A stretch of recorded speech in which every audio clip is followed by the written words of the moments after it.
Well, I always tell people that there's no excuse. If you're not listening to good music, it's your fault. Because my favorite music was made before I was born. I was born in '78. But I went out and found it and made it mine. And hip hop was a conduit to this because I'm hearing the samples, them going back and listening to this. So I made this music, the music of my upbringing, alongside my peers within this hip hop culture. Yes, it's nostalgic, but at the same time, it's new and classic. But it's crazy because I didn't connect the Mizell brothers to Bobby Humphrey, to the Blackbyrds, Donald Byrd, to Gary Bartz. These were all separate musicians that happened to make great music. And then when I figured out that there was something called Sky High Productions and this sound was like a family recording music, then it was like, oh, okay, I need to reanalyze this. And we're here tonight now.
We would just spend nights in our studio.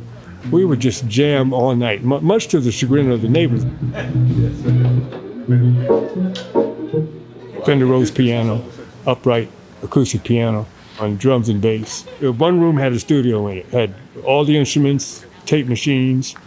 One of us would end up going back into the studio just to go back in the studio. That's what we spent most of our life doing.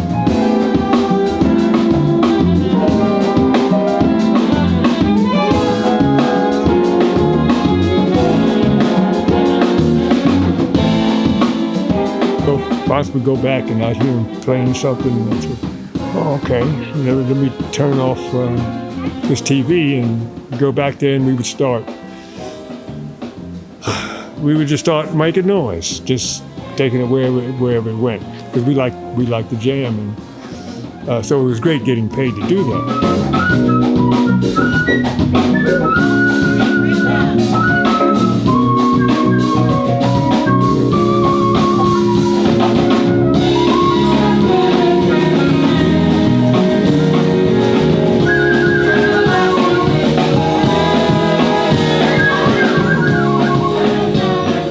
These records, this sound, that's my boy Naya. Come here for a second. Naya, come here for a second. It's classic, and this is my boy DJ Naya. What's up? Yeah, from Sao Paulo, Brazil. How you doing? And he was with me yesterday in the studio with Gary Bartz.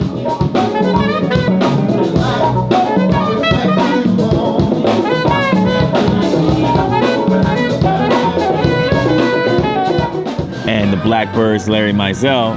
And I'm looking at this brother that grew up just like me on some hip hop. And I'm like, yo, you know these songs too, right? Yeah, sure. And it's crazy how much their sound has traveled the world and kind of helped to define that notion of what jazz funk is. Because when they were making this, you have to understand that this is a music that actually saved Blue Note Records. Absolutely. And the thing about it was, we pissed off the jazz purists, so-called. We had just done Bird's first album called Blackbird, which was the biggest album ever by Blue Note at that time, which wasn't a big deal, but for the jazz world it was. I had used a sample of a tune on there called Flight Time that has a simulated beeping sound from 707 taking off. Beep, beep, beep, beep, dun, dun, dun.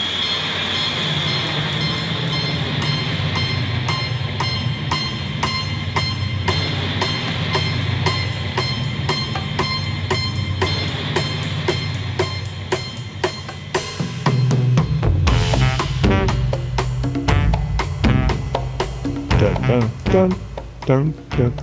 So, and it came from the sound effect records. So after we finished the record, I knew that I had to get contractual freedom to use this sample. So we flew back to New York where this company was, and we assigned the paperwork, and they said, well, how much exposure are you going to have this song? And we said, oh, it's just a jazz record. They said, oh, okay, that'll be $25.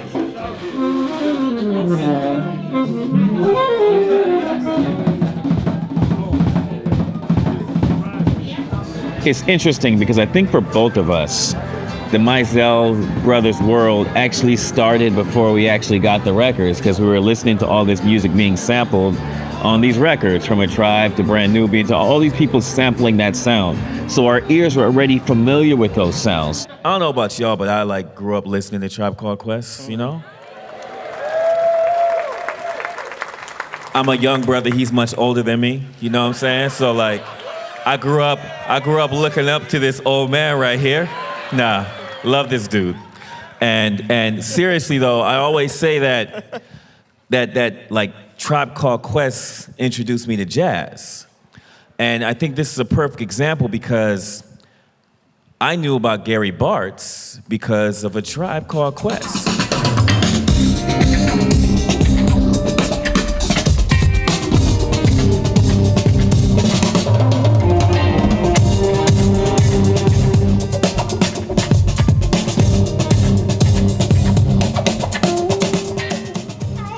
And it's interesting because they absolutely have a sound, but with each of the artists that they work with, Bobby Humphries doesn't sound like Gary Bartz at all, but then there's something to it. And it's like, what is that? What is that special thing? And that's the importance of a producer, to be able to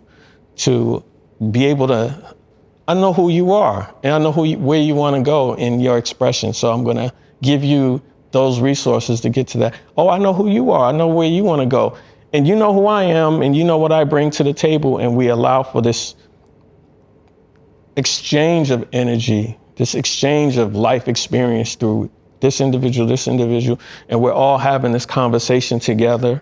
And it's a conversation that is filled with information and can continue to be built upon. And so what we're doing with Jazz Is Dead is we're building and standing on the shoulders of the Mizell Brothers. We're standing on the shoulders of the Bobby Humphries. We're standing on the shoulders of Donald Byrd. I mean, Donald Byrd, what he's done for hip hop.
So the song Butter, it was a song that Q-Tip did, and it had the hook that everyone knows from Gary Bartz. And it was a song that Malik was like, this is my song.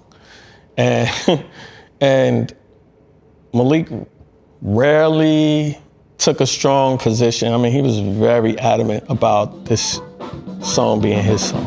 The actual sample, it was a very infectious melody. Gary Bart's music and the production of the Mizell brothers specifically was a wonderment of mixing jazz, mixing funk, and then making it a groove.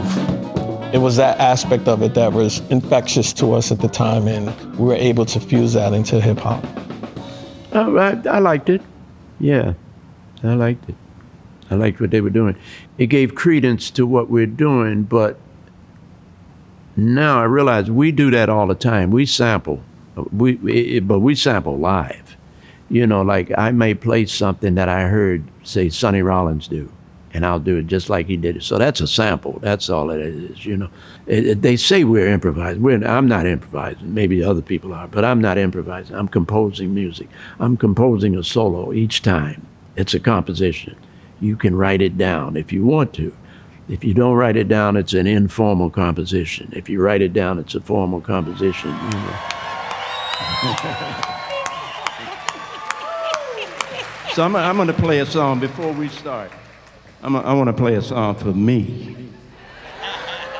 I hope you like it, but I'm playing this for me because I've been here all damn day.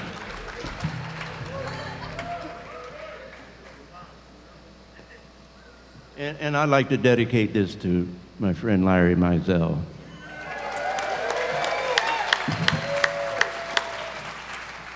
If you know it, sing along.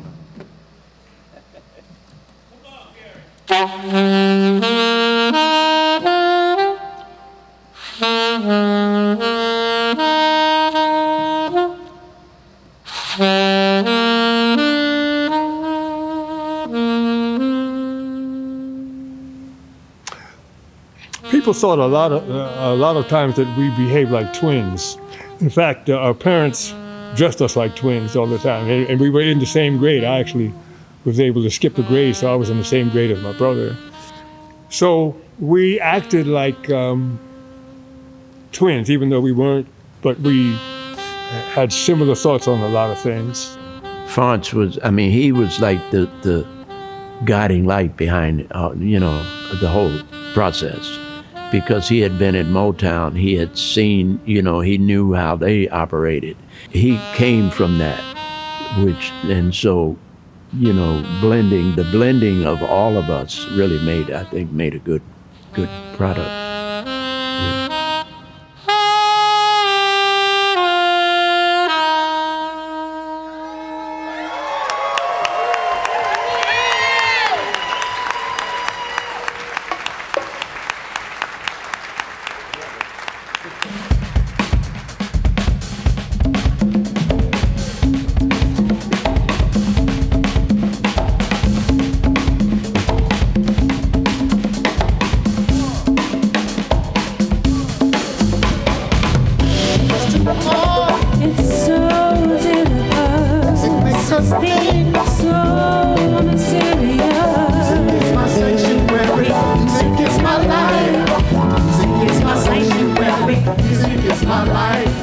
Well, because I realize music is nature's gift to the universe as a religion. You know, we keep thinking, well, man's going to make a religion.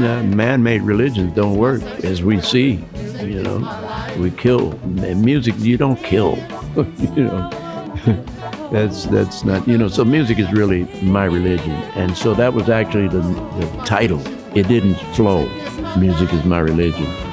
But when they said sanctuary, that was it. That's it. Yeah, that's it.